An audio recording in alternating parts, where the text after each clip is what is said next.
I know with the kibbe types, I'm considered a soft gamine or gamine. I don't even know what that means. But then I like to go on Pinterest and look up... How do you spell kibbe? Kibbe. I can show you the kibbe test that I've done. And you're promising me this isn't going to make me feel bad? No, it won't. It's just like... Okay. It's literally just like, how long is your torso compared to, you know, like what is your vertical line? And then what is, like, the size of your bust? And there's, like, Me, someone in eating disorder recovery, being like, how bad is this going to make me feel? Brother, you act like we're not cut from the same cloth. If it didn't trigger me, you're gonna be fine. Especially me, who is just like, you are fridge-shaped. And then this was like, you're actually a soft gamine. So I'm classic. I'm soft classic. Oh, that makes sense. Yeah. Let's see. Other soft classics. Characterized by balanced, symmetrical, slightly rounded figure, balanced shoulders and hips. So, like, Grace Kelly, Natalie Portman, Keira Knightley, Kate Middleton, Emily Blunt, Rachel McAdams. That all feels like that tracks for me. That makes sense. I'm just an average boy, girl. So the style tips for soft classics are balanced, symmetrical shapes, avoid things like oversized tops, softly tailored blazers, straight skirts, nipped in waist enhance the classic balance, avoid wide belts, rounded or gentle v-necks, look elegant, avoid deep plunges, high collars, simple classic patterns. Again, it's like something where it's just like, to me, it's like fun to be like, oh, hee hee. What's that song? I'm a classic, man. I thought we were gonna go, you look so classic. No, because I'm not girl, you look so classic. I'm a classic, man. Speaking of men and everything that men represent, hello and welcome to Informed Attraction, a podcast about podcast and podcasters and podcasting, hosted by two podcasters podcasting about podcast. I am Dr. Aubrey Hoffer. I'm Mackenna Goodrich. A mouthful of delicious fried rice. That I made. A succulent Chinese meal. A succulent Chinese meal that I made for myself yesterday. I meal prepped. Much like a fitness alpha male, I meal prepped yesterday. So, we ended last episode documenting the rise of Joe Rogan, and we stopped right as he launched the Joe Rogan Experience podcast. And today we're going to talk about his fall, because ladies and gentlemen, we got him. Just kidding. That's not true. He's dead. He's not. He's alive. What if Joe Rogan dies before? Oh my god! Then I'm just gonna. If he dies, then I'll just do, ladies and gentlemen, we got him, and then I'll cut all of this.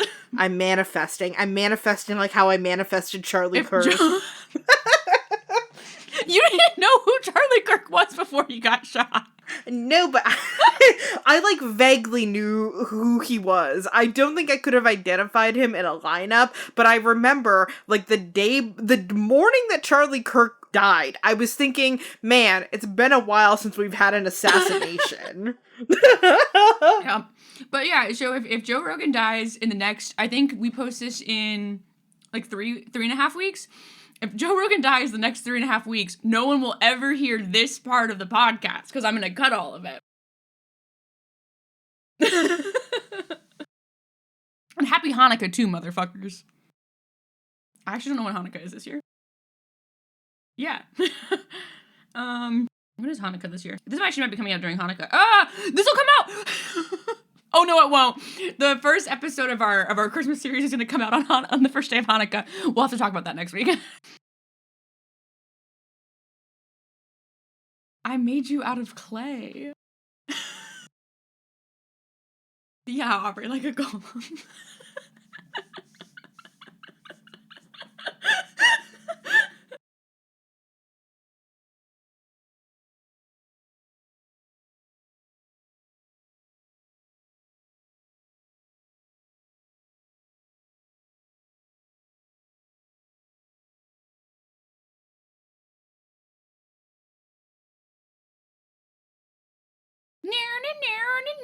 No.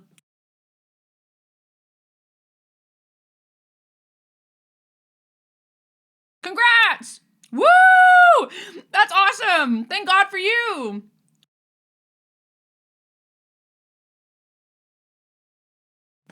Should I preface that we've already recorded this episode? Okay, so me and Aubrey recorded an hour of this episode last week, and then my computer deleted all of my audio in the middle of recording after we've been recording for an hour. Joseph R. Rogan is trying to silence us. I don't know what his middle name is. I know we talked about it, but I forgot. But I'm going with R. Joseph R. Rogan is trying to silence us. If it happens again this week, it's a conspiracy theory, and he's trying to silence us, okay? I think I've listened to one episode of the Joe Rogan Experience. It was him interviewing a female comedian. And I think I just, like, had it on in the background when I was dog sitting one day because, I don't know, what else is there to do? I have listened to about 10 minutes of the episode he did with Bill Burr where Bill Burr yells at him about not being a COVID expert. I've listened to like 10 minutes of both of the Elon episodes. So I've like intentionally listened to about 30 minutes of Joe Rogan total, and probably 33 if you include that Uber ride. So us here at Informed Attraction, we're doing the work. Yeah, you guys, we really locked in. Actually, sorry guys, I listened to every single episode. I don't know what you're talking about. I was just thinking, I am on my third Gilmore Girls rewatch, and I so badly want to have an episode where we talk about Gilmore Girls, but we so can. I would have to make you watch the entirety of Gilmore Girls. I've seen all of Gilmore Girls. Have you? Yeah. We have to have talked about this. I watched it kind of recently. I watched Gilmore Girls. I started watching it when I was living in Arizona with my roommate, Grace. And then I finished it like the first or second fall after I moved to New York. Okay, on the count of 3, we're both gonna say our favorite of Rory's boyfriends. Wait, name them really fast. So we've got Dean, Jess, and Logan. Oh. And on the count of 3, you're gonna say who you think her best match was. Okay? 1, 2, 3, Logan. Yeah! Everyone who watches Gilmore Girls is like a Jess truther, and I can never get behind it. For me. Me too. For me, I'm a Jess truther for myself. That's who I want to kiss the most. But for Rory, she should be with Logan. Yeah. And people do revisionist history of Jess because when he comes back after Rory's in college and he's like working for a magazine or whatever and is like a working writer and emotionally stable, that's a guy who makes sense with her. But who he is in the actual show when he's a main character dating her, horrible. But not for me. I will say. Not as bad as Dean. Dean. Jared Padalecki being attractive really carries Dean for me. It's that man being a 6'5" fucking Adonis of a man is the only reason that character was allowed to function. The thing that I hate with Dean, though, is that when you rewatch season 1, he reads. Like, he's not a fucking dumbass. Oh, yeah. But then as the show goes on, they turn Dean into, like, he's just a small-town dumbass guy. And it's like the whole reason Rory liked him in the first episode is because he's reading. Yes. And they have conversations about the authors they like. Performative males, fake reading, having their matcha lattes to seduce these liberal women. And obviously, you think Lorelai should have ended up with Luke, right? Obviously! My aunt is the only person I've ever met who's like, no, she should have ended up with Christopher. Which is, to me, an absolutely insane take. Is your aunt well? I mean, she married a guy who is like a high school sweetheart equivalent, and I feel like that's the projection there. Colors it for her. I will say the true man in Gilmore Girls who is the man for me is Lorelai's biggest fumble, Max Medina. Oh, yes! He is so sexy. He is so fucking sexy. He's got the academia aesthetic that I love. Yes. He's so hot. I love that we're talking about this because Gilmore Girls is such a show for the girls, and it shows up in the men of Gilmore Girls who don't look anything like Joe Rogan. Hey, but here's the thing. I think, okay, going back to the last episode of this series, like Joe Rogan pre-Manosphere, I think could have been like a Lorelai boyfriend for like a 4-episode arc. You know what I mean? Oh, absolutely. He's like a guy who she dates for a couple episodes, and then she's like, hold on, you don't have a job? Yeah, exactly. And like, that's like the joke, is that like they spend all this time together and are having such a cool time, and then Lorelai's like, wait, how are you showing up here in the middle of the workday? Yeah, exactly. Exactly. Hilarious reveal of that character would be that he's actually just unhoused. Well, and she doesn't realize for like 4 days. And she's like, wait a second. yeah, it's like this whirlwind romance, but it's because he's trying to move into her house. Yeah. He's like living in And his she's like, car "Wait." outside of the hotel. The inn, which, by the way, Luke bought for her. Anyway, there's so many crazy things that happen in Gilmore Girls. We'll add it to I the love list. We'll talk about Gilmore Girls. Yes. So I'm so glad that you're a Logan truther. To me, that it really does fuck with my head when somebody's like, "Oh, I love Gilmore Girls. I wish Rory and Jess ended up together," because I'm like, how? How did we watch the same show? I think those are people who really like and identify with Rory, and I don't. I don't know. I don't. I just watched the end of season 2 where Rory kisses Jess, and it's so funny because she kisses him and then she runs away and her arms are flailing, and it is one of the funniest. It's just one of the funniest scenes in the show to me. So anyway, the Joe Rogan Experience is... Do we think Joe Rogan has ever watched an episode of Gilmore Girls? He's got multiple daughters, and I guarantee he has been in the back of the room, arms crossed, while Gilmore Girls is on. And he's like, you know that Dean guy doesn't treat her right. I wonder who Joe Rogan thinks Rory should have ended up with. JoeRogan@gmail.com. Who do you think Rory in Gilmore Girls should have ended up with? Also, I'm coming for you. If I could just have a completely non-serious conversation with Joe Rogan, it would be about who he thought Rory should have ended up with in Gilmore Girls. So the Joe Rogan Experience is a podcast hosted by American comedian, presenter, UFC color commentator, Joe Rogan, who was the subject of the first episode of this series. The Joe Rogan series started on December 24th, 2009, and initially took the form of... Christmas. Simply having a wonderful podcast time. Gang, gang, gang, gang, gang. I love Wonderful Christmas Time. That's a song a lot of people find very annoying, but I find it very charming. The podcast was originally initiated on December 24th, 2009, and initially took the form of a weekly broadcast on service Ustream, and involved Joe Rogan sitting in front of a laptop bullshitting.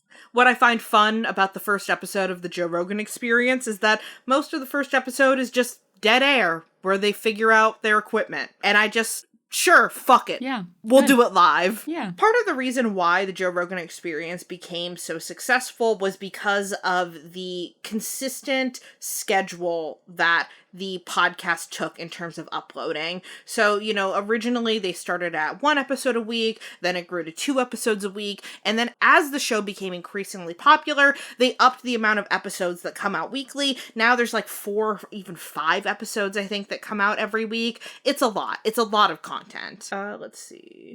So having this consistent output and really this early YouTube adoption as well, because the podcast started to be uploaded in full to YouTube, really helped the show explode into one of the most influential podcasts for men in the 2010s. Early episodes of the Joe Rogan Experience are really kind of just like chaotic. Like, it's a lot of like, ooh, smoking weed. Hey, dude, what do you ever seen fucking aliens and shit? Hey, yo, Johnny, get a picture of chimp's balls right now. Yeah, you ever seen a chimp's balls? They're so fucking massive. Ha ha ha ha ha. And it starts out with just Joe Rogan bullshitting with other comedian friends, much like that. Who's the guy who he's originally hosting it with? Brian Redban, I think is his name. I think you're right. Yes. So he's originally hosting it with Brian Redban, and then at some point Brian goes, "This is too much work for me. Bye." Yeah, because he's also producing it and editing it, and then they hire another guy to go in and basically be the assistant, but then that guy sort of takes over and is now still kind of like the guy. The producer. Yeah. So eventually guests on the Joe Rogan Experience become more serious. He starts bringing on scientists, self-help authors, MMA fighters, and just straight up conspiracy theorists. When I just looked up Brian Redban, the video that it gives is an episode that's has Tony Hinchcliffe in it, who is I got so excited to be like, Tony Hinchcliffe, the astronaut, but it's just Tony Hinchcliffe, who's a comedian. I should have known that. I should have known he was the Kill Tony guy. He's just in a astronaut costume for no goddamn reason. Well, for those of you who don't know who Tony Hinchcliffe is, he's the guy who made that really bad Puerto Rico joke at Donald Trump's rally at Madison Square Garden, and everyone was like, "Fuck you, guy." Seems like a typical Joe Rogan guest. Yeah, seems exactly like a typical Joe Rogan guest. Yeah. So as the guests shift from mainly being comedian friends of Joe Rogan to more serious figures, the Joe Rogan audience starts to emerge as young men, mostly white, many anxious about their bodies, careers, and place in the world. And Joe Rogan becomes a sort of figure for his audience where he functions as somebody who's giving you workout advice as a gym coach, a dad friend who's giving you advice about girls and friendships, this kind of weed, I don't know, stoner bro friend who's getting you to think about real deep shit, man. And also a conspiracy-curious libertarian uncle who's telling you that the government's lying to you, and also kind of a self-optimization influencer. And it's that multiplicity that makes him the Manosphere gateway. I should also mention that Joe Rogan Experience episodes are fucking long. They're usually about 3 hours in length. Joe Rogan always tries to frame himself as, like, this everyman who's just asking questions. I was listening to the aforementioned recent Elon episode, and I really was gonna venture to try to listen to all of it. I was like, I'm gonna be a good little boy, and I'm gonna listen to this whole thing. And then I listened to about 10-ish, maybe 20-ish minutes of it, and I was like, I can't do this. I can't listen to these two specific fucking dudes talk for that long. And it is just because it's 3 hours of two people who have built a career on not knowing anything but pretending they do, just going, it's two, you know that meme that's like two girls who are insane going, yes, exactly. Yes. It's that for 3 hours, except for every once in a while Joe Rogan will push back on Elon, and Elon's like, because it's like, he doesn't just have a talking point to regurgitate, so he just, like, glitches out. And this got me thinking, like, I feel like part of the appeal of this incredibly long-form format, I just wonder, like, is it that men feel like they don't have a lot of culturally sanctioned spaces for other men to just talk?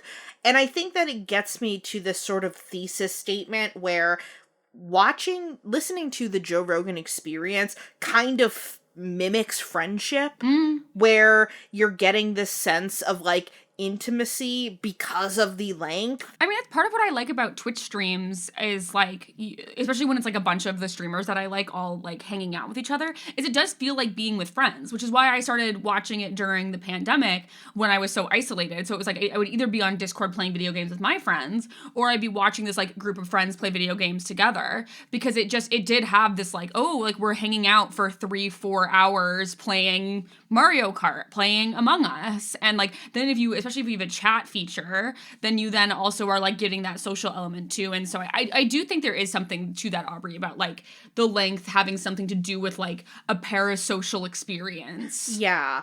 And that's, I think, an interesting generational divide, which I guess I say a generational divide for me because I have never really seen the appeal of Twitch streamers in that way, but it's a lot of men my age who are into the Joe Rogan Experience, so I don't know, I think there's something generationally and also a little bit gendery. Yeah, I think absolutely. Yeah. Mackenna pulled some stats from a YouGov poll about the audience of the Joe Rogan Experience. I thought this was so interesting. It is incredibly interesting. So, unsurprisingly, it's a predominantly male audience with roughly 71% male listeners, ages 24 to 34.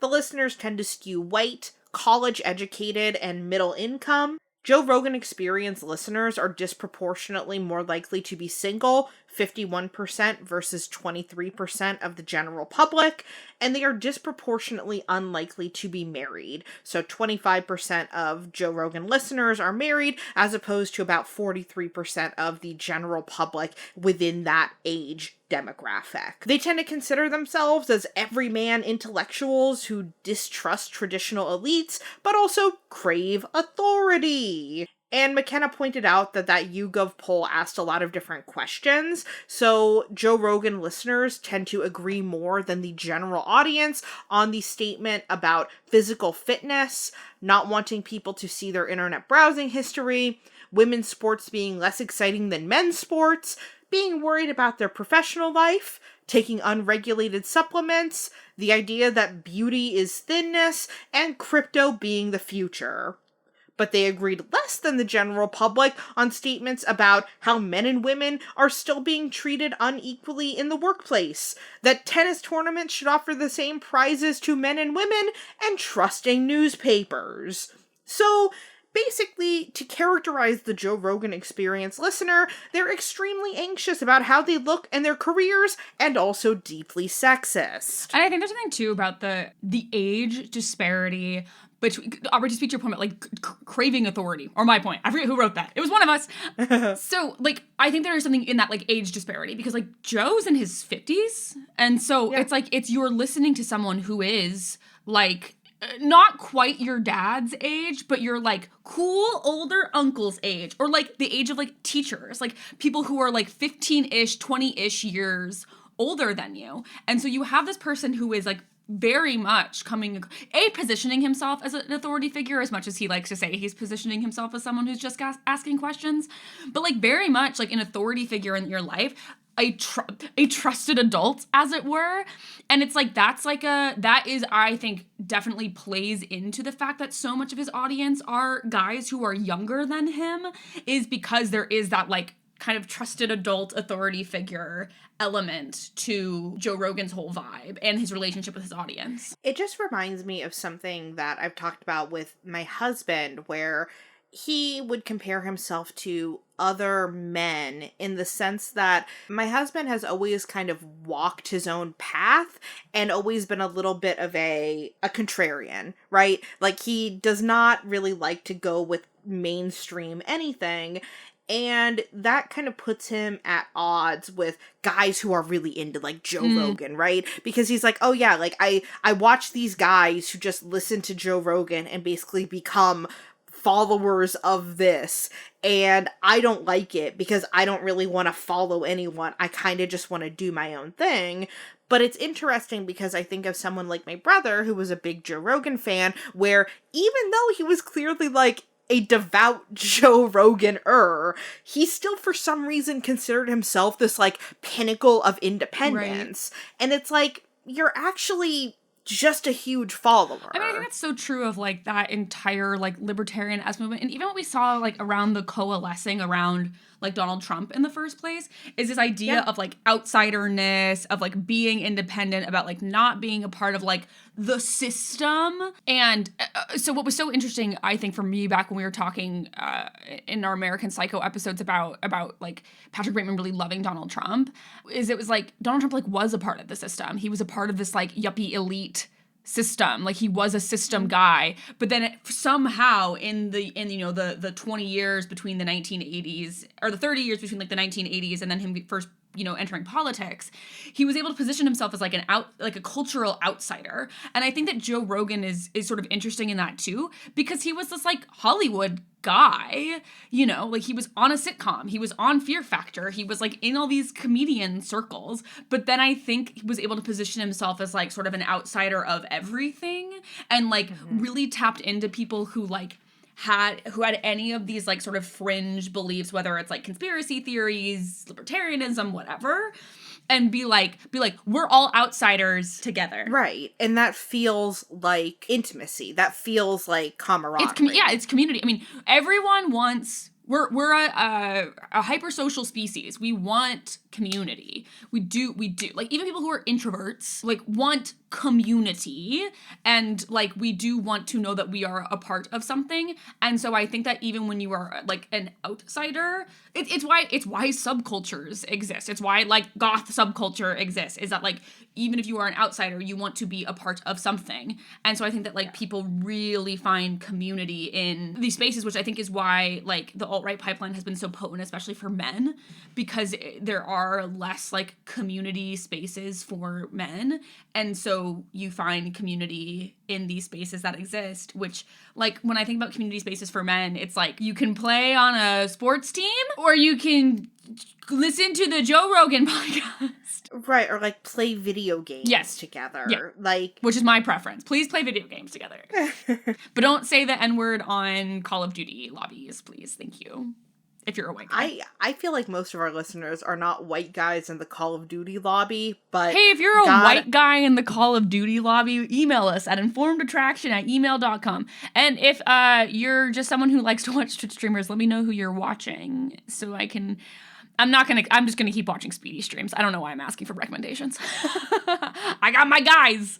So part of the reason why I think the Joe Rogan experience really hits for a lot of men is that it really frames itself as a space where men can be curious without embarrassment. So a lot of, especially early Joe Rogan experience episodes with, like, scientists and stuff, are a lot of Joe Rogan being like, I don't know what that means. Tell me what that means.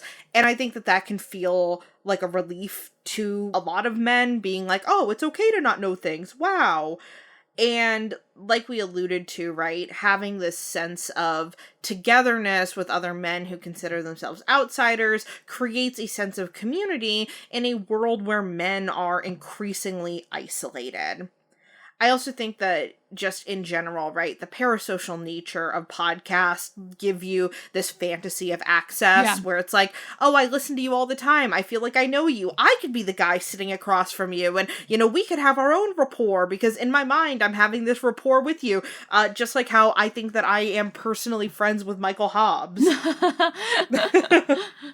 When we think about the aesthetics of this kind of podcasting universe, I think that if I were to make a mood board of this aesthetic of this subculture, Aubrey's Pinterest board of the alpha male podcaster aesthetic. Yeah, so I'm seeing tattoos, kettlebells, elk meat, DMT, stem cells, saunas, supplements, you know, all of these things that evoke themes of fitness, libertarianism, and both anti-elitism and also anti-intellectualism, right? Like, the Joe Rogan experience is supposed to be something that you are consuming and makes you feel like you are somehow improving yourself by listening. Aubrey? Yeah. Which one of my tattoos do you think that they would like the most? I think the little disco bat. You think they would like the little disco bat? I mean, who doesn't? Look at that guy. He's the best. So, as the show gets bigger, Rogan increasingly platforms people who define masculinity in a really specific way.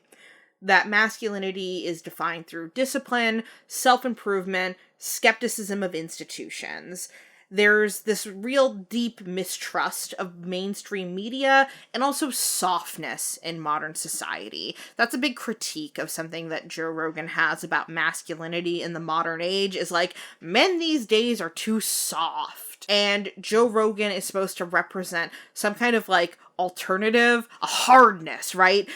We can't be these soy boys talking about our feelings and drinking our cappuccinos. We need to be hard. And that does feel like the most direct line to me from the UFC / Fear Factor Joe Rogan to current Joe Rogan. Like even listening to them talk, they feel like such different guys most of the time between Joe Rogan A and Joe Rogan B. But, like, that line of, like, anti-softness, anti-being, like, a little bitch, like, does feel like the biggest line between UFC Joe Rogan, Fear Factor Joe Rogan to podcast bro Joe Rogan. Yeah.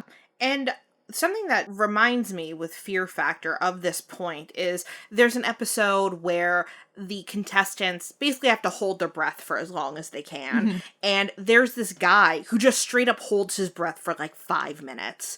And Joe Rogan is just very visibly awed by this guy. Like, he's like, whoa, like, you locked the fuck in and you did it. And he was like the first guy to go to, and then everyone else after that couldn't even do it for more than 30 seconds because that's a really long time to hold your breath. And so I just feel like there's this through line of like, wow, isn't it amazing when people can endure and rise above circumstances? And to be clear, like, I am also amazed when people do hard things. I don't want to like make this point that sounds like I think that that's like not something to admire, but I think that there is this like subgroup of men who have created this dynamic where like life should be a painful experience that you are constantly enduring, and that your endurance of life is like proving your fortitude as a man. And the reality is that for most of us, like, life has challenges, but like this shit is not like that hard. What is that, a timer of 45 seconds? Oh, you're holding your breath. Oh, now Mackenna's holding their breath. Let's see. Well, I guess I'm just gonna keep going. And then Mackenna just, oh, come on. How badly do you want this money? How badly do you want this money? Think of all the things you could buy. Mackenna is turning red. I made it to 116. That's pretty impressive. I didn't take a very deep breath when I did it. I was like, I just took like and then went for it, but I got to 116. That's pretty good. That's good breath I just wanted to get past 1. I just wanted to get past a minute. Yeah. Woo! I'm gonna work on this all week, and then when we record on Wednesday, I'll see if I got better. You know what? And I'm impressed. Thanks, buddy. I was like, this shit's easy, and then I got to like 106, which is right when I went, wait, because when you were like, I'll just keep going, I was like, no, it's about to be over. It's absolutely about to be over. I'm being completely dead ass. I think that you would actually do really well on Fear Factor. Okay, so what I learned about myself from a recent experience where I tried something new for the first time, being intentionally vague, but maybe Aubrey will catch my drift on what I'm talking about. I do. Okay, I learned that when I'm in a situation where I have a little bit of fear going, I tend to just go, yeah, because I just am like a little bit black. It's how I feel about acting, where I tend to just like black out a little bit, and so I'm just like, okay, sure, yeah, okay, that's awesome. Yeah, I'm kind of the same way. Yeah, I sort of just like enter a flow state where I'm like, yeah, anything's fine actually. Sure. I did not listen to your voice memo about that, so I will do that later because I'm real curious about how that went down. There also, I haven't mentioned this yet, but throughout the Joe Rogan Experience, there was also really interesting views of like drugs and supplements. So in terms of like psychedelics, there's a lot of discussion, especially in early Joe Rogan, about DMT, which is just like a drug. But I met so many like stoner dudes in college who, like, the moment they get on a tangent, they start talking about how, oh, dude, DMT, bro, like, DMT, it, like, triggers, like, the same shit that happens in your brain, like, right before you die. Isn't that so crazy? Like, all these, like, near-death experiences that people have, it's just, like, your brain going crazy on chemicals, and, like, DMT mimics that. Like, isn't that so fucking sick? And then I'm sitting there in my little party dress, like, I thought you guys said this was a party. And I came and it was just 3 guys smoking weed around a table. I feel like that is such a frequent experience of femme people attracted to men who dated men who smoke weed. They're like, oh yeah, we're having a party at my house. And you get there and it's like them and 2 of their other weird friends with names like Weasel and Kyle. And they're just like smoking out of a bong. And you're like, okay. Yeah, you're like, nice. But the good Now news is here. most of the way that I smoked weed in my early life was by going, I've actually never used a bong before. And then they want to show you, and then you don't have to pay them for the weed. I just hit that shit for real. No, I would every time. There was a guy who I dated. Dude, I did that with dabs. You ever done a dab? This is Joe Rogan coded, this conversation. Well, that's why, and it's more fun because we have titties. Yeah. So I one time did my I've never used a bong before to a guy who I dated, who I knew for a fact had been in a room when I had done this before, but I was like, that was like 6 months ago. Let's see if his penis clouds his judgment. Sure did. And then later I was like, insert name of evil man I dated here. You know I've used a bong before. And he was like, oh, yeah. And I just was like, yeah, but whatever. I've still never paid for weed. I will only do that about dabs because you have to, like, use a fucking blowtorch to do a dab. And that, like... I will be clear, guys, there was a point in my life where I was a smoke weed every day type of gal, and I couldn't get into dabs because that was like a level that was just a little too much. Every time I did a dab, I would be like, great, night is now over. Yeah. My bones have condensed themselves to pudding. The one time I've ever done a dab, taken a dab, hit a dab, I don't know. Was I went to visit a friend at University of Arizona, and she was dating some annoying rich guy. And classic U of A thing to do. Yeah. And so we had already been drinking, and then he was like, do you want to smoke some weed? And I was like, of course I do, my friend's annoying rich boyfriend. And then he pulls out a dab rig, and I was like, I've never done this before. And so then we did it, and the last thing I remember was doing the opening dance to a chorus line while walking down the street to the bar, and then 2 hours pass, and I have no memory of them. And I just remember 2 hours later to my friend being like, I need to go home now. And then I went home. I love it. Sometimes I'm nostalgic for those days where I was just smoking weed every day. But then I remember that I have relatively few distinct memories of like multiple years of my life. And now I'm like, you know what? I'm going to hit the little pen every once in a while. And that's a little treat. I'm good. There's also a big obsession in the Joe Rogan cast and also fan base of nootropics, which are smart drugs or cognitive enhancers. They are essentially substances that are supposed to improve mental functions like memory, attention, creativity, and motivation. They are virtually mostly bunk. Like, anything you can think of that these things are sold as are usually just like de-aging supplement. Drink it with your coffee. Well, it doesn't do anything. And it's just like, it's a pretty broad category because like caffeine is a nootropic. Yeah. It's like, but so many of like the guys in these space are like, caffeine is bad for you.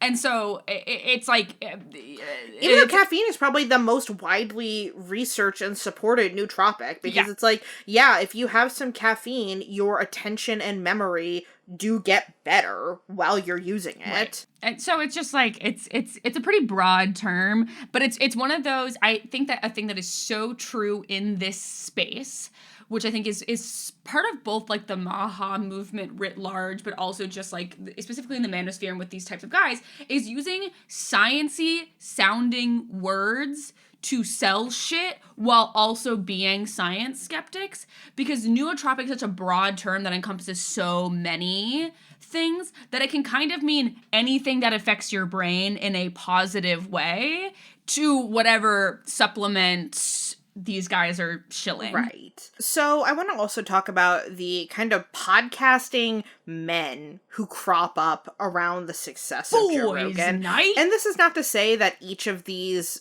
people who I name are like, I saw Joe Rogan and then decided to do the same shit. It's more like these are kind of like in the family tree of podcasters. Yeah. These are guys who I think fall on maybe the same branch or offshoots or similar adjacent branches. If we were doing phylogeny, if we were making a phylogenetic tree, if we were doing species order, etc., they would be closer relatives to Joe Rogan than to Michael Hobbs. Yeah. So we have, like, obviously the Jordan Petersons. this emphasis of like male self-improvement, personal responsibility, the weird order chaos metaphors about the world. Also giving girls with borderline personality diagnosis a real big complex. What did Jordan Peterson say about BPD? Oh, Jordan Peterson was a big, like, talking about borderline. That's how I found him when I was younger, was he, like, he made a bunch of content about it. Wow, just being like, these girls are crazy. No, I mean, it was, well, yes, that was the thesis statement, but it was much more, you know, it's the way that Jordan Peterson does stuff, so it was much more, like, scientific-y sounding. Yeah, so... I'm not going to do, like, a personal biography of each of these guys, but just, you know, Jordan Peterson, I think, is definitely more in the, like, alt-right as opposed to the, perhaps, alt-light of Joe Rogan, which I'll talk about a little bit more later. Other podcasters are Chris Williamson, who you might know from Season 1 of Love Island UK. He's a very similar vibe to Joe Rogan. He is, I will say, a lot more calm and analytical. Like, he's a lot less of the, oh, guys, blah, blah, blah. He's more like, wow, you're telling me that women have feelings? Wow, this proves that gender essentialism is real. And just, like, does a lot of stuff about dating, biology, masculinity, all just, like, weird gender essentialist shit. Yeah. Jocko Willink? I don't know who this one is, but he's another one who kind of crops up when you look at, like, oh, who are similar podcasts to Joe Rogan in terms of, like, popularity and fan base. He seems like another, like, hyper-masculine, disciplined guy. His, like, catchphrase is, get after it. He's, like, ex-military, so I think he's kind of, like, for the military guys. David Goggins, who's really a symbol of that, like, grit and intensity. We've talked about David Goggins before. He's the, like, ultra marathoner and is like, I broke both my legs and just kept running. And a lot of guys and young men are like, wow, that's exactly who I want to be. Yeah.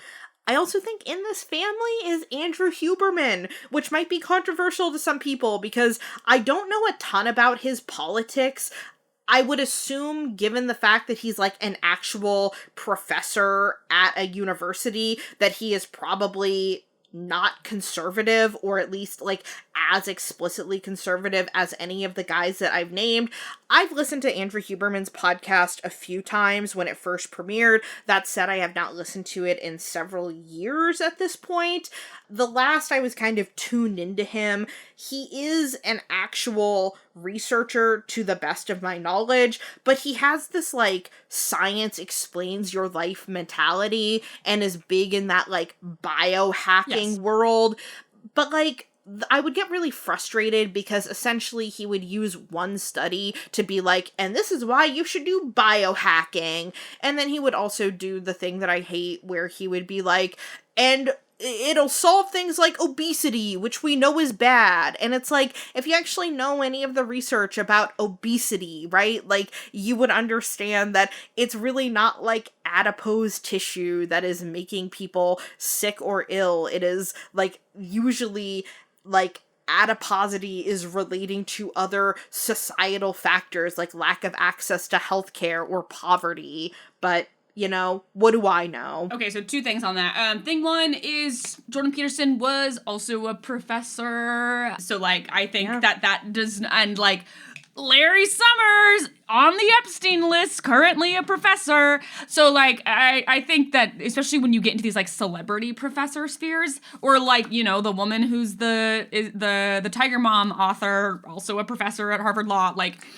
so does not always preclude, you know, these types of views. I think the thing about Huberman is that the big criticisms I have heard of him is he basically, like, a big issue with him is he promotes supplements that aren't regulated, and he also has a tendency to extrapolate animal research to human use without, like, being like, these have only been tested in animals, there's never been human stuff, like, and which is, like, a big thing that he does. And then he also is one of the people who spread some of the anti-sunscreen myths.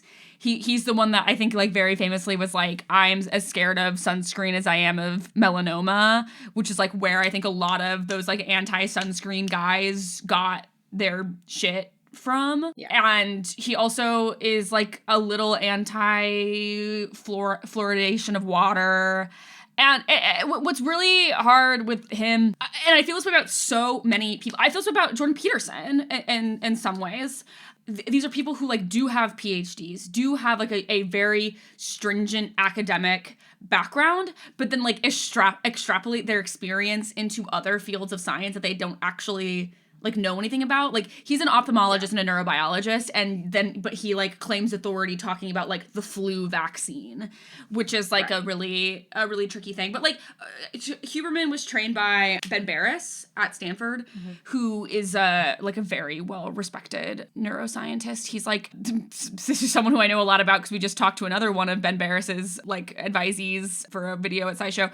Barres is like the one who basically discovered how important glial cells were in the brain and the body. Not discovered, but his research really focused on the interaction between glial cells and neurons. And also, the reason I think Ben Barres is interesting is he was the first openly transgender scientist in the National Academy of Scientists. And so it's interesting that Andrew Huberman, I don't think Huberman's like anti-trans people, but it is interesting that like someone sort of like that sort of not alt, I wouldn't even say alt-light space. I wouldn't even put Huberman into the alt-light space, but I would say Huberman has spread some science conspiracy theories, and he did come out of a legacy of Ben Barres. Right, like he's in that like biohacking space, which I think is somewhat conservative coded, but is not necessarily, I don't know. I think I have interesting feelings when it comes to like academics who do non-academic things, because just doing a little bit of like quick Googling, it seems like his lab at Stanford like doesn't really function right now. Like it seems like he has a single postdoc and is like not really actively publishing. So it's also just a tricky thing because like academia is sort of it is slow but fast in the sense that like, you know, my lab that I'm in right now, we have so many grants and so many projects, and a lot of them are starting to wrap up, which means my boss is constantly applying to more grants, because if you have a gap where, okay, all of these projects I'm working on ended, it can sometimes take years for your next project to get funded. Right. So if you stop to do things like have a successful podcast, that can kind of set your own research back by several years. Yeah, I would say the closest analog to Huberman that I can think of is like early Dr. Oz. I don't think Dr. Oz now necessarily, but like early Dr. Oz, where it's like Dr. Oz would just like say things that were not necessarily backed up by the evidence. You could extrapolate, blah, blah, blah, blah, but very much like positioned himself as like kind of an authority on everything. And so I would put Huberman in a more of a Dr. Oz category than anything else. I think that's a super apt comparison. And the other thing I think I'll say is that like, regardless of Huberman's own politics, the people who I've seen be like, oh, I'm such a fan of Huberman, this is why I do cold plunges and shit like that, are almost always like conservative men and women. Yeah. So something to consider. Also, I do think Huberman, like, there was like a New York Magazine article about him, and it was like the thing that it started with is that he was like fucking a bunch of women, and like maybe, yeah, like he's definitely one of those guys who's like, who enjoys the luxuries of being a good-looking man who's sort of become a celebrity. Right. And you know what? I also enjoy fucking good-looking women. So who am I to judge? Yep. Me and Dr. Andrew Huberman were the exact same. Just fucking baddies. Who's to say what I am to become when this podcast becomes popular? People are going to be like, wow, remember the first era of the podcast when Aubrey was in a monogamous marriage? That's so crazy to the sex craze monster. Yeah, now she's a sex cult leader. Hey, if the shoe fits. And I mention all of these guys because I don't think that if you put them in a room, or in a lineup rather, you'd be like, wow, these guys look exactly the same, No. but they are all bonded by this kind of like shared aesthetic of usually muscular bodies, usually tight t-shirts, usually filming content the exact same way, where it's like, they might have slight differences person to person, but like if you meld them all together, they're kind of the same person. Mm-hmm. They all have similar themes about discipline, dopamine, ancient warriors, shit like that. And with some exceptions, most have overconfidence with virtually no expertise in the areas that they're talking about. Like Mackenna was saying earlier, right? They cite studies when it's convenient to their point, but completely disregard science that contradicts it. And as somebody who works in science, like, here's the hard truth, guys.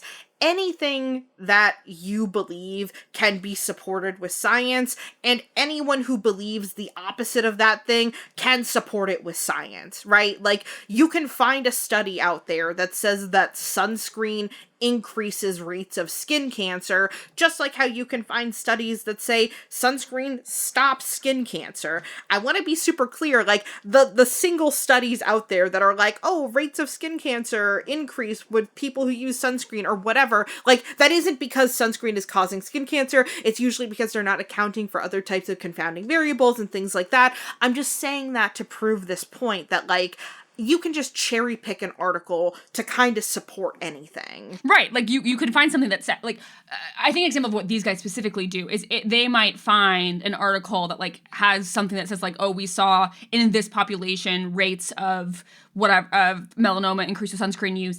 But then they'll actually read the thing to even hear about what those confounding variables are. They just see the little headline, and they're like, I did research on this. And it's like, no, you went on googlescholar.com and you found something that confirmed a belief. And I think that there's also, like, a range of this, because you have the moment on the Joe Rogan podcast where you have Bill Burr being like, you're not a fucking COVID expert, dude. We need to be listening to doctors. And, like, Joe Rogan literally is a comedian who I don't believe finished college. And so It's like, he certainly does not have any epidemiology experience. But then you have people like Peterson and Huberman, who, like, Huberman is a neurobiologist and ophthalmologist, and Peterson is a clinical psychologist. And yet they'll say things about things like sunscreen and pandemics and fluoride. And it's like, that's not actually your area of expertise, but because you have doctor, PhD, whatever, you do research, you are better than at, interpreting some of these things in theory. There is, like, a positionality of, like, just expertise in, like, how to, like, look at science coming from these two people, but it's like, they speak with the authority of, like, I know, and it's like, you're not the cardiologist. You're not the oncologist. You're just you're a neurobiologist. You're a psychologist. So you are more well equipped than the general population to understand these things. But in the same token, you're also better equipped to then phrase things in a way that sound good in order to shill a supplement. Yeah. I think in general, this podcasting sphere is a good example of a homosocial ecosystem.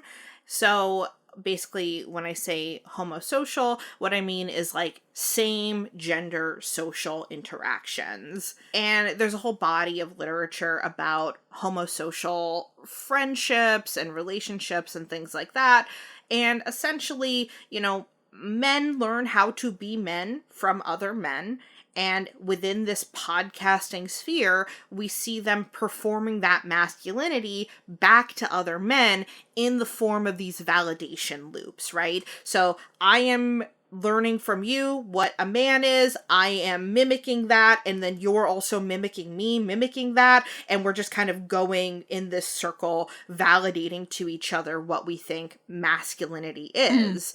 That's why I ultimately say that, like, I think that this relationship between the listeners of these podcasts and the actual content of the podcast really is, like, male bonding, but it's disguised as enlightenment, right? It's Joe Rogan being like, oh, like, I'm just asking questions. We're learning through this experience together. And it's like, I don't know that listeners are so much actually listening for educational content as they are for the like feeling of closeness that they get from listening to the podcaster. Yeah. These long-form conversations give the illusion of truth-seeking, and there's comfort in having definitive answers as opposed to the realization that everything exists in a gray area. Being able to listen to somebody who's like, don't worry, brothers, like, you're not the problem. Women are. that is, like, more comforting than having to, like, realize that maybe the reason why people don't like you has to do with your own behaviors and actions. Because you're a 38-year-old man who says that you're not good at eating girls out. And it's like, that's a you issue. Don't make it my problem. Yeah, I would say a lot of this is like the fantasy of being a philosopher without actually having to like philosophize, which would involve, you know, actual argumentation with other people and having to support your points with reason, logic, or like actual scientific evidence. Yeah. It's just like this illusion of like philosophy is something where you just say some real deep shit, bro. Yeah, and it's just like, I don't know. I also feel like this. I feel like it's important to mention at this point. So many of my closest friends are men, and I think the thing that comes from. I remember this was like maybe a couple years ago. One of our friends found this thing where it like was. I think it was you maybe who sent it. It was like a study about like how masculine or feminine you were. Mm-hmm. Yeah, and it was really interesting because so many of my male friends who I sent it to landed either in the androgynous or leans masculine space, but are also people who are so comfortable in their gender identity and like are so much like, oh, I'm a man and like I've thought about it, but I'm a dude, like I've like, you know, contemplated whatever, and this is I feel very comfortable in my masculinity, whatever. And I find it so much easier to be friends and like, you know, like one of these is my friend Alex, who is like was an athlete in college, like really, you know, grew up in male dominated spaces, and I think that like a part of like being comfortable in your masculinity like has to do with like doing some introspection, developing a personality, and like just like doing some of that hard emotional social work in order to like be a more well-rounded person. And I think what a lot of this like pseudo-intellectualism, pseudo-philosophical manosphere stuff does is it actually like halts your development as a human being. And it gets into the, I don't know, Aubrey, if you've seen on like Blue Sky, the whole like everyone is 12 now theory. And I think it really... No, what is this? Okay, so there's this guy... who there he had this skeet on Blue Sky that was like the everyone is 12 now, and it's like so many of these like decisions that like government officials, things people want, especially in these spaces, is like things that a 12-year-old would want. And so it's like, I want to go to war, I'm mad because a woman said a mean thing to me. It's this whole theory that like everyone is 12 now. And I think that part of this type of masculinity, this type of like homosocial feedback, it really keeps this everyone is 12 thing going, because it prevents you from like kind of maturing in a lot of ways. And I think you see that in like that like Joe Rogan came out of this like blue comedy shock jock sort of like juvenile thing.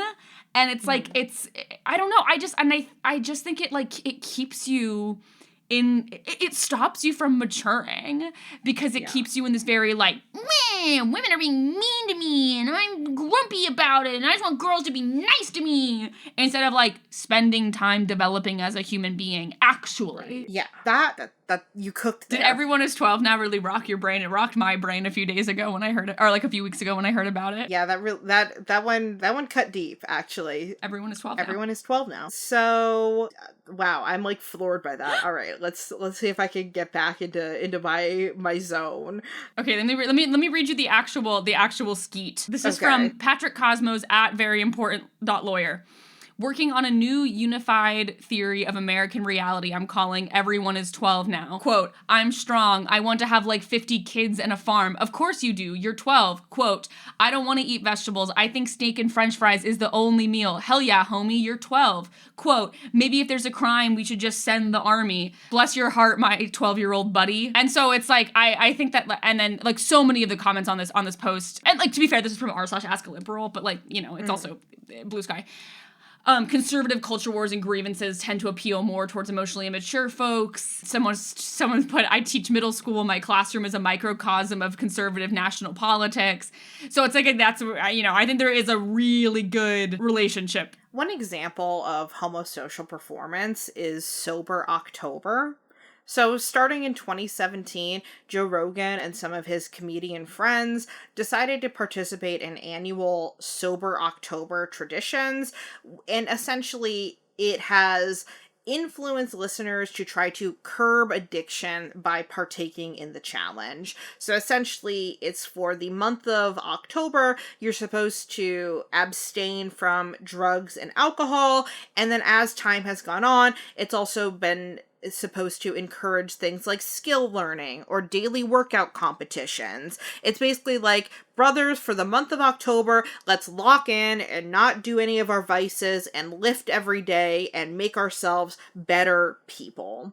Originally, Sober October was something that was like an Australian health initiative, and it gradually got picked up in online spaces and really became popularized by the Joe Rogan Experience. It has a ton of similarities to the much memed No Nut November. No Nut November is a similar concept where it's like, brothers, for the month of November, don't jerk off. And it was really just kind of joked about starting in the early 2010s, but then around this time that Sober October starts to get popular on the Joe Rogan Experience, No Nut November starts to become taken really seriously and co-opted by conservatives online who claim that not nutting or looking at porn resets your brain. And like, I think there's a lot of things to say about like one's relationship with porn and masturbation. I think that it's incredibly relative, and something I find really interesting about working with therapists is that all of my therapist friends have told me about, like, yeah, I had a client once who told me that they were addicted to pornography, and I asked them how much pornography they were consuming, and it is like a usually comically small amount of pornography. A lot of people think that they're like porn addicts when they just like watching porn.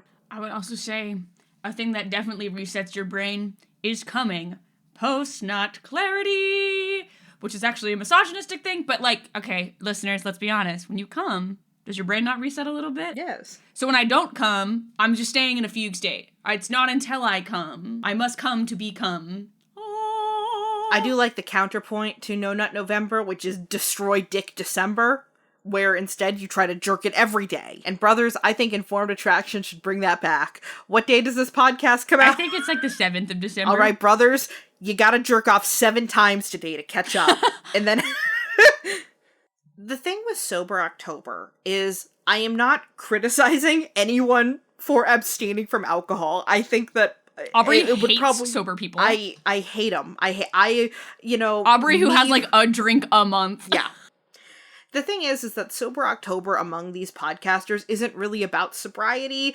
It's about performing discipline for other men, tracking metrics, competing on who is the most optimized, and just reinforces men validating and performing masculinity to other men.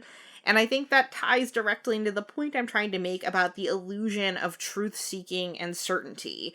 They frame Sober October as, we're just trying to better ourselves, but it's wrapped up in this conservative self-reliance narrative around stoicism, moral discipline, without ever naming the political implications of what they're doing. So another thing is that I've heard the podcast be described as a boundary-free arena and a platform for the intellectual dark web. This is a term that's relatively new to me, but essentially the intellectual dark web is a loose affiliation of academics and social commentators who oppose what they perceive as the influence of left-wing identity politics and political correctness in higher education and mass media. The term was originally coined as a joke, but caught on seriously. There's a really interesting 2019 study that was published that I think goes into this idea really well, which is where these researchers found a pattern of migration of viewers from like Joe Rogan and kind of alt-light content to increasingly extreme right-wing creators over the course of years. So basically, like listening to Joe Rogan is demonstrably the entry point to right-wing ideology. I also just want to... And just like Nazism. Yeah. I also just want to say that the term intellectual dark web was popularized by Barry Weiss, who is the woman who is now in charge of CBS News and was the creator of the Free Press. It's not good that she's in charge of CBS News. It's not good. It's bad. We're going to start to transition out of Joe Rogan, but I do just want to take a moment for a little, close your eyes and picture, if you will, a black and white montage of Fear Factor era Joe Rogan and his little pleather jacket. Just a goofy reality show host and this kind of stoned look in his eyes. And just remember that man is dead. Keto killed him. You know, you have keto written there, and I wasn't sure if it was keto or ketamine at first, and it might be both. You know what? Ketamine might also have killed him. Yeah. So now we're going to transition into talking about this idea of the alpha body, which Joe Rogan really embodies. It's the homosocial signal to other men about being optimized, in control, and invincible. So, you know, thinking about this idea of the alpha body, right? Like, we're thinking like these, like, muscular, beefy dudes, and it is the body type that appeals to men more than women, and it is a competitive display versus a sexual one. The new Joe Rogan is the symbol of this body type, right? It's less sensual, more like just hard and invincible. It's this point that we've been getting at for the past, like, episode, which is basically like the aesthetics of this group of men are by and for other men rather than for the gaze of women. And that doesn't mean that it's, like, bad, but it is bad when the context is also leading you toward the alt-right pipeline. And like, frankly, in some ways, and we're going to get into this in a second with what we're going to talk about the Ollie Murs thing, but like it's also like they're being oftentimes being sold the lie that like women are gonna like them more if they do it this way. Not always. There's definitely people in this space who are like, fuck women, do it for the boys, do it for yourself. But I think that like a lot of this sort of rhetoric also came out, like it's sort of we talked about this a little bit, I believe, in the Patrick Bateman. Yeah, no, we did. We talked about it in the American Psycho episode about like the evolution from like the like 365 party guy, Patrick Bateman, going to the clubs, constantly being with people, to the Blazarian, like being with a lot of women but in private spaces like boats, to then the like man in his empty apartment with like unfaced women handing him bottles of Saratoga Springs water. Like there's this thing of like women will gravitate towards you if you do these things, if you achieve this body. And it's not true. And then I think that's like what keeps people in this pipeline is then they're like, yeah, you're right, women are the problem and they don't like me, so now I'm just gonna be alone and do this shit and be with the boys and not ever talk to a girl again because they're all evil and bad and only there for me to breed them. Sounds alarmingly like my brother. I think all the time about Dalton being like, I'm gonna find a girl who's a little bit religious but doesn't go to church. Yeah. One of my favorite Dalton conversations ever. Episode where we bring Dalton on. We got it. We know it should be an episode where we talk to all three of our, because we do a 30-minute segment with Dalton, a 30-minute segment with Trent, and a 30-minute segment with Trey, where we ask them all the same questions and just compare the responses from your brother and my two brothers. And you know what? And then 30-minute segment with Bryce as a fourth option, you know? He's the control. Yeah. So when we first started talking about this, I wanted to talk about this thing that happened this year with Ollie Murs. And I also want to be respectful in talking about it that, like, Ollie Murs was very upset by this whole thing. Like, he really hated it that this entire conversation happened. And so I want to be clear that, like, I don't like that this happened to Ollie Murs. I don't like that he became the subject of this conversation. And I think the thing that is true about Ollie Murs is, like, he did this for himself. he did not do this because he was trying to like get sexy for girls. He was just like posting a fitness training regimen on the internet and then explode. But I'll get there. But I just want to be very clear that like Ollie Murs hated this whole thing, and I think that he is 100% valid in hating this whole thing because he got objectified in a way that like I don't actually think we see it happen very often to men. Like, he got internet objectified in a way that I feel like mostly happens to female celebrities. And, like, it's bad. It's bad that this happened to him. So, for context, Ollie Murs is a singer who was on the X Factor in 2009. I only know the song Troublemaker that he did with Flo Rida. Troublemaker. But I think that he's someone who, like, similarly to the guy who the Monkey movie was about, Monkey Man or whatever, the one that Bryce loves, that guy, Robbie Williams is like very famous in England and is just like the fame has translated less to the United States. But like I know who he was because that Flo Rida song. So there was a poll on X, formerly Twitter. And I call it Twitter when I think it's fine, but this was on X. You know what I mean? Yeah. There was a poll on X that asked users if they preferred the before or after version of Mers's body and whether they were male or female. The results showed that the majority of women voters thought the before looked better, while men voters chose the after. And then the Daily Mail posted this dumbass image. Aubrey, would you read the headline on this dumbass image? Bad luck, Ollie. Women prefer your huggable dad bod to the muscles you got in the gym. Which, like, imposes something on Ollie that, like, he wasn't asking for, obviously. And then, Aubrey, would you also read Ollie's... So, Ollie posted this article from the Daily Mail on his Instagram with this caption on it. Also obligatory, Daily Mail is evil. Yes. I wouldn't normally comment on stuff like this, but from what I've seen, I just want to say that this journey at the start of the year was for many personal reasons, and not one of them was to spark a debate and divide opinions. So it's very disappointing to see this kind of reporting. Big love to everyone who's been kind and to anyone out there improving themselves and making adjustments to their well-being. Love to all of you. Keep it up. Ignore the noise. And for what it's worth, I obviously think Ollie Murs can do whatever he wants, and this isn't about him because he at least publicly did not seem motivated by like, I got sexy and now girls want to fuck me, all of that in like big heavy air quotes. But this whole thing did just seem to emphasize the disconnect between what men think women like and what women actually like. Again, not because of anything Ollie himself said, but because of like the comments on that X poll were all like, girls are lying. Yeah. Aubrey, I would love to go back and forth on these Reddit comments. So I'll read the first one, you read the second one so far, back and forth. Yes. So from Better Salad 1442, I know this poll is bunk, but the preferences of woman and the male body that contradict all the manosphere bullshit that's permeating the internet is legit fascinating and is a great topic for a news article. From As of Matt, oh my god, I've been watching the men on Twitter absolutely insist that women are lying about preferring the before. Just heads exploding, don't listen to those evil harpies, they have no idea what they want, they're lying liars. Terrifyingly weird. From You Plan a Pepsi Hole, I saw hundreds of tweets of men saying that women are lying. They actively delude themselves. They do not listen to women at all. From Automatic Service 8468, if they accepted that women like men with a broad spectrum of body sizes, they'd also have to accept that it is mostly their personality that's keeping them from having a partner. It's much easier to pretend like women just don't know what they want, rather than take any introspective look into their own immaturity. Edit. It's also interesting that a lot of guys are happy to work out to improve their body, but not willing to improve their personality.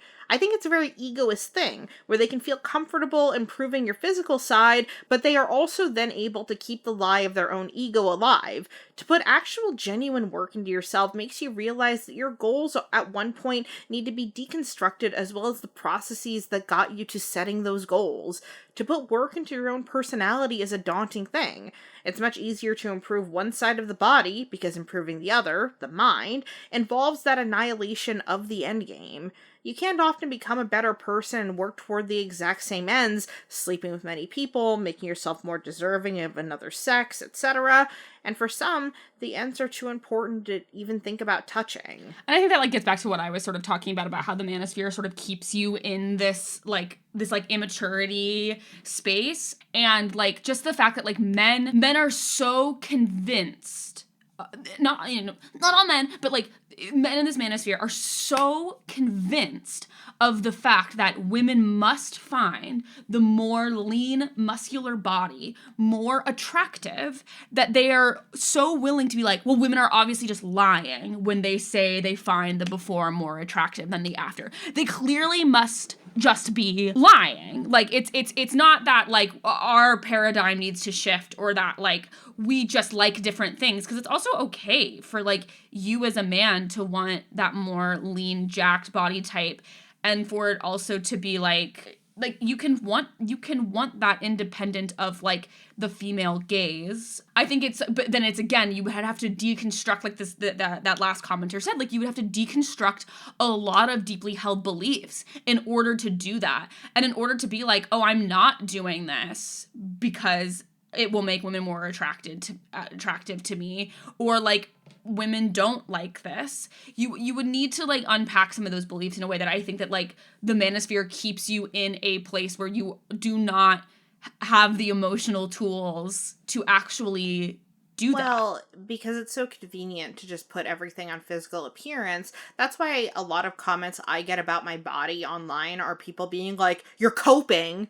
Right. Because it's this idea that like, if you reject the fact that like you don't have to be a hard body to be deserving of love, Right. You're actually just coping because you don't have the integrity, the grit to just stick it out and do it. Right. And it's like, I think that like so much of the work that I've had to do, like with my own, you know, body dysmorphia and eating disorder and like all of this stuff is like, and I know I've talked about this on the podcast before, but like I'm editing the plastic surgery episodes right now, and my comment I made about the liposuction stuff, if it's like at no point have I been satisfied with what my body looked like until frankly like now, where I'm really into it. I think I look great right now.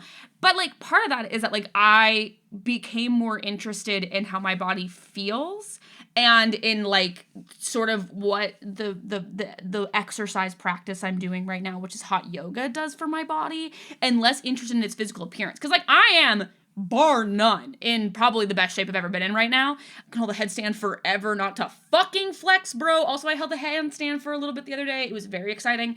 It's like that, the fact that my body can do those things is more interesting to me than what it looks like. But like, it also like, it took like a deep acceptance of like, I am someone who is just simply always going to have visible stomach fat because that is the way that my body is built. I'm pretty ripped right now. Like I got like all the little visible lines right now. We're rocking with them, and it's the little tummy pouch. It's still there, and it's like that is like a thing though that like that has taken years of me thinking about these things in order to be okay with that.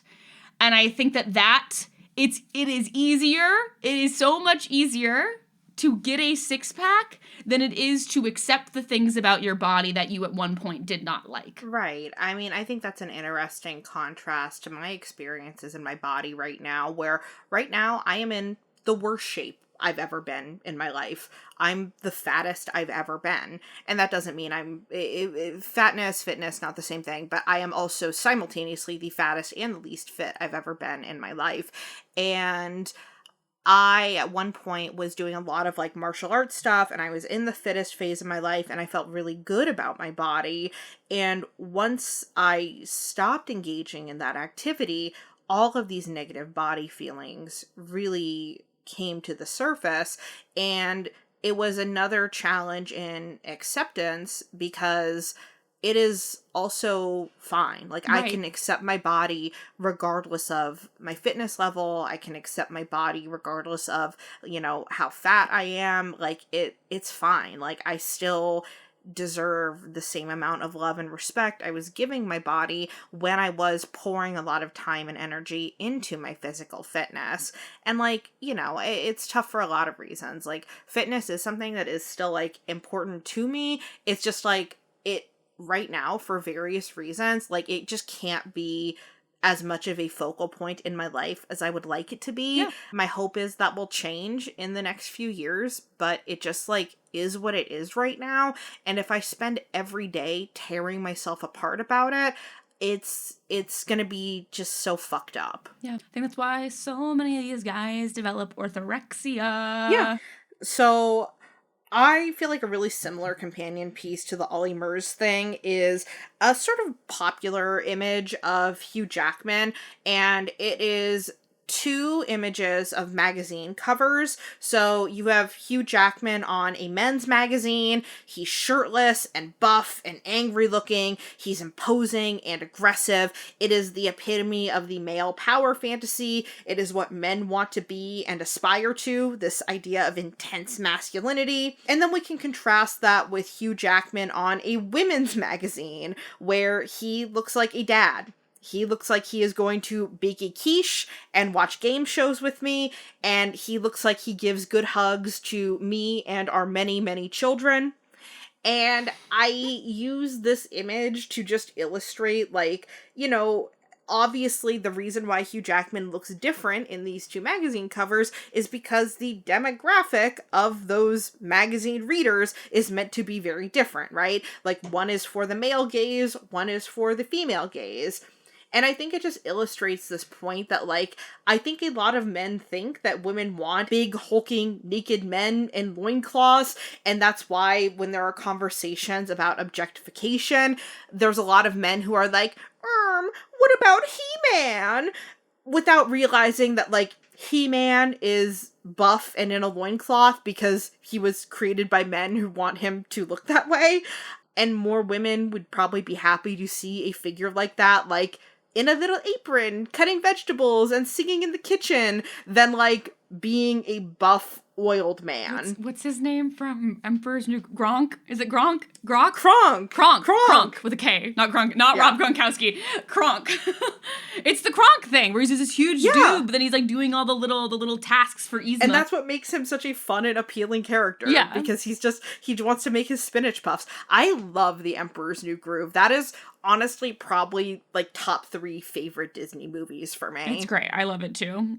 Me and my mom, when it was in theaters, we were in Arizona and we were trying to go see it in the movie theater, but there was a haboob, which are the big dust and storms in Arizona, and my mom was like, I can't keep driving, we need to pull over. And so we pulled over, and then we missed the, like, first, like, 20 minutes of the movie, and so we didn't see it. And the production of that movie is really interesting because I think it was originally supposed to be, like, a much more, like, serious, much more, like, opulent, more culturally driven movie. And there's this whole, I think, like, little documentary about it even, where the people who were in charge of making it, like, had this completely different vision for it, and then it just got completely scrapped and made into what I think is an incredible goofy comedy, but was obviously not what they set out to make. I think the thing that's also, to pivot back to Hugh Jackman, the thing that's interesting about these magazine covers, in addition to just, like, I don't know, the body difference, obviously the graphic design is crazy different,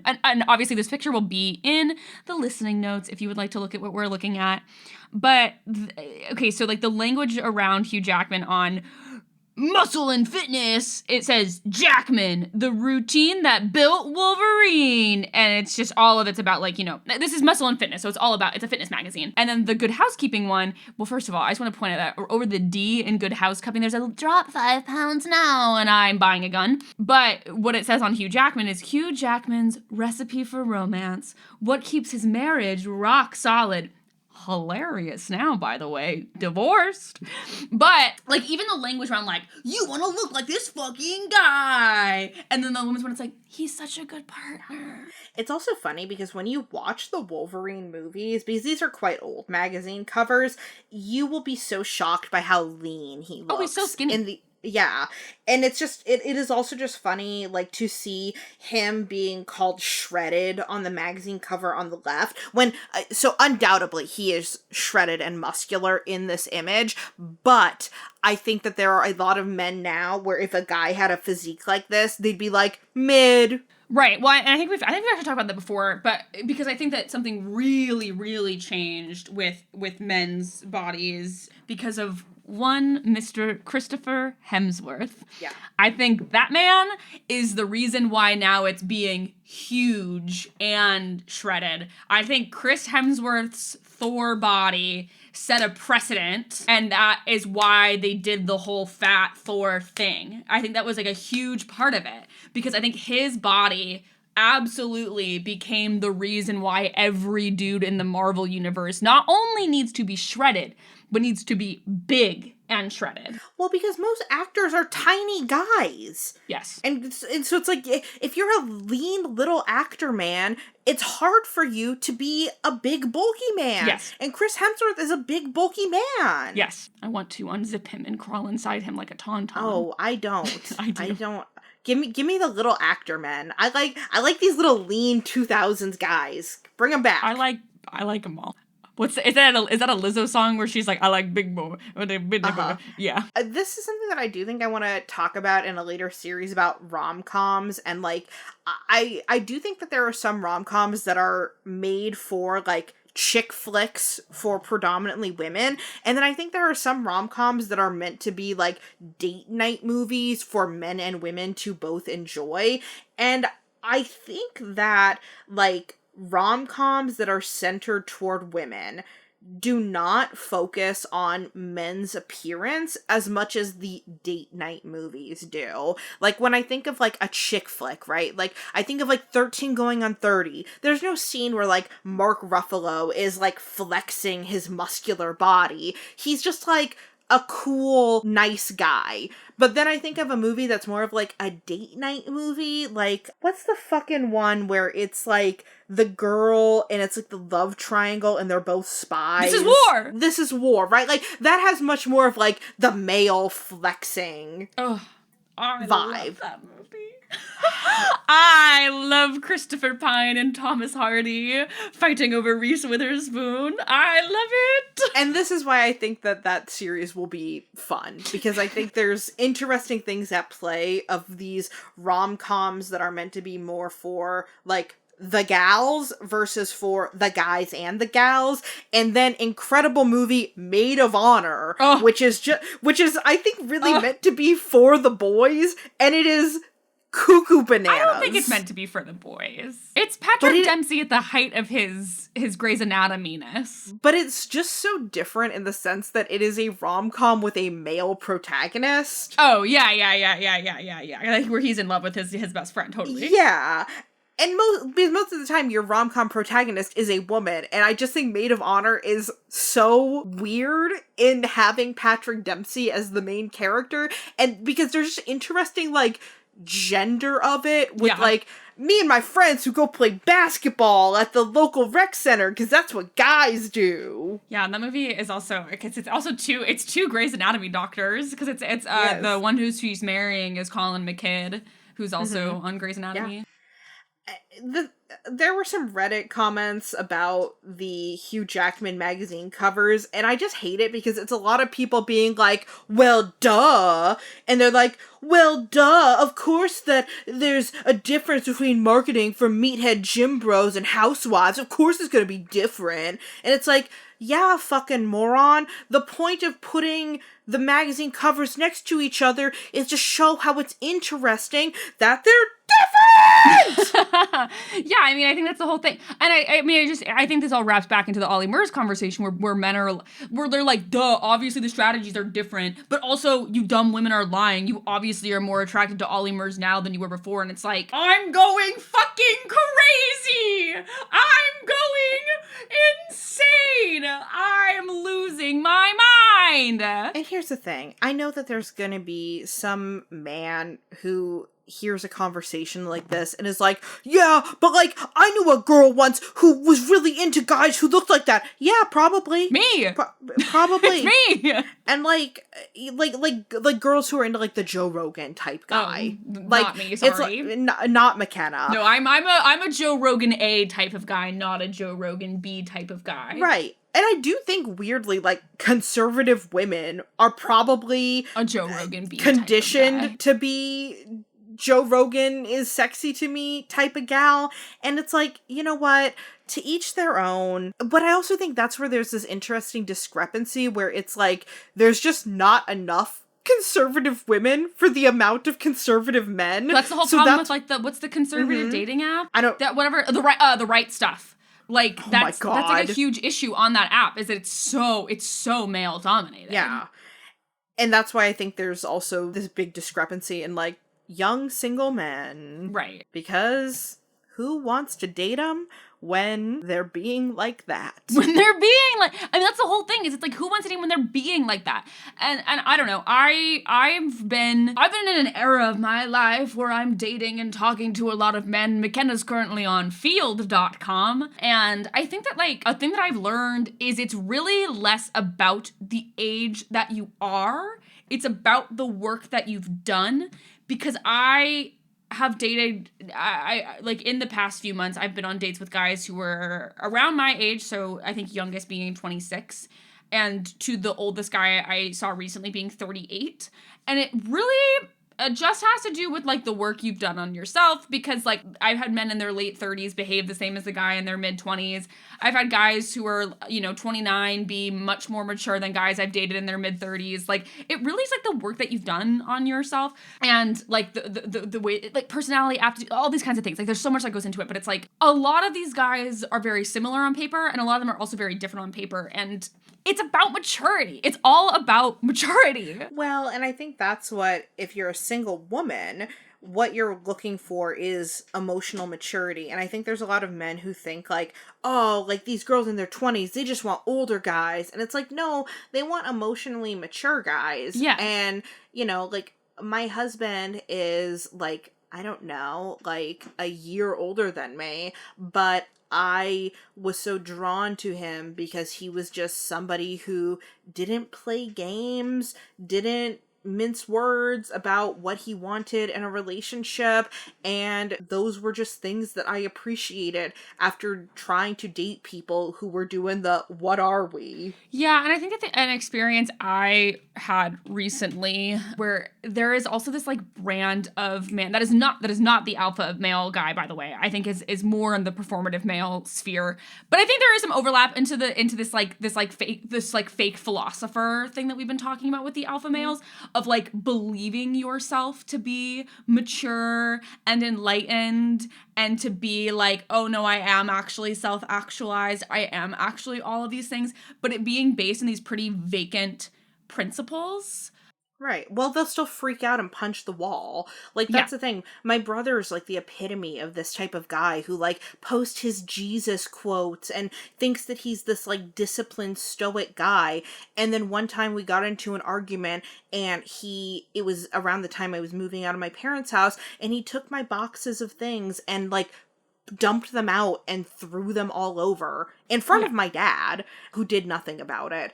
And, like, it's like, oh, where's the stoic guy now? Yeah. Or if I push back on him about anything, it's like, then the stoic guy goes away the moment his ego is threatened. Right. And I think that was the thing that I found in this like, this humiliation ship that I was in over the summer.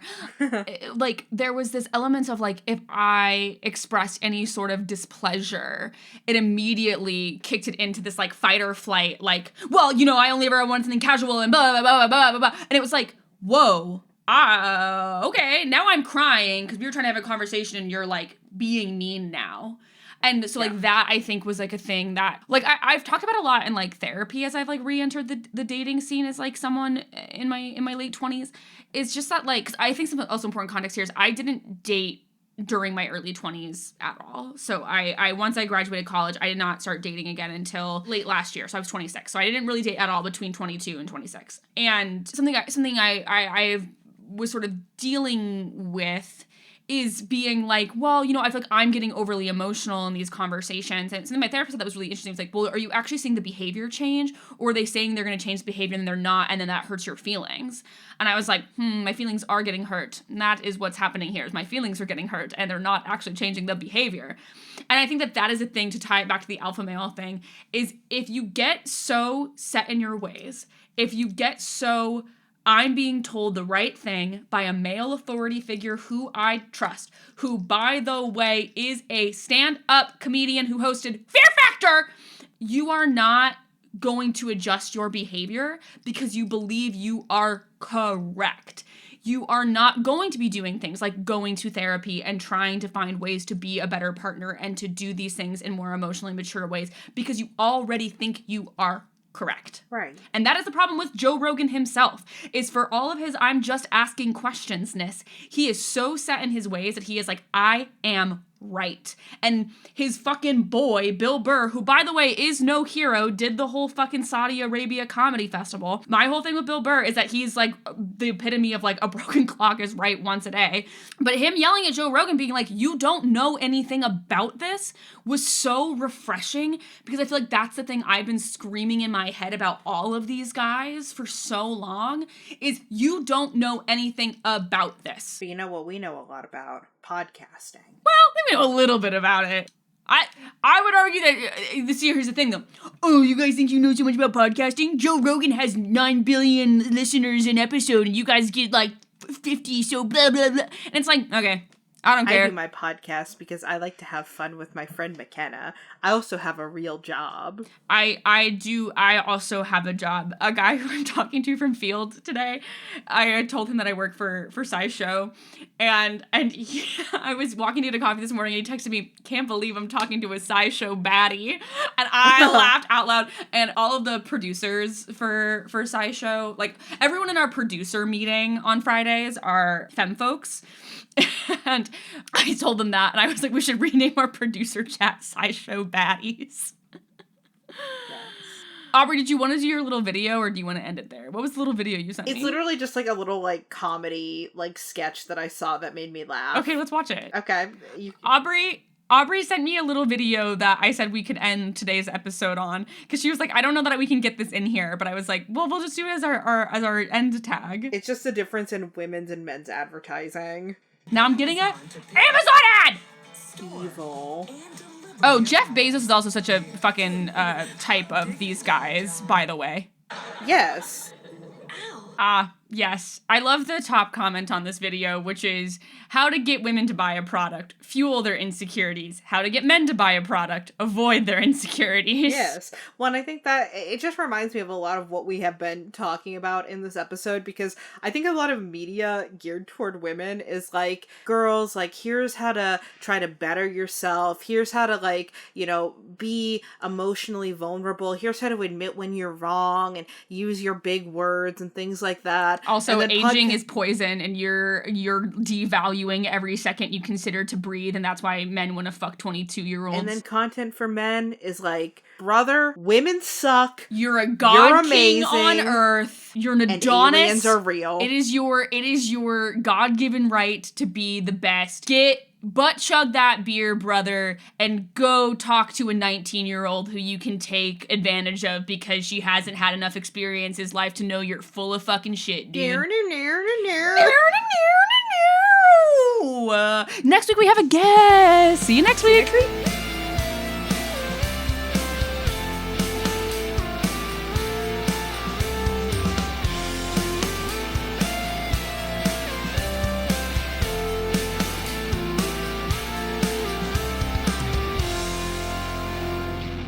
Have a question or a topic that you would like for us to discuss? Send us an email at informedattraction@gmail.com.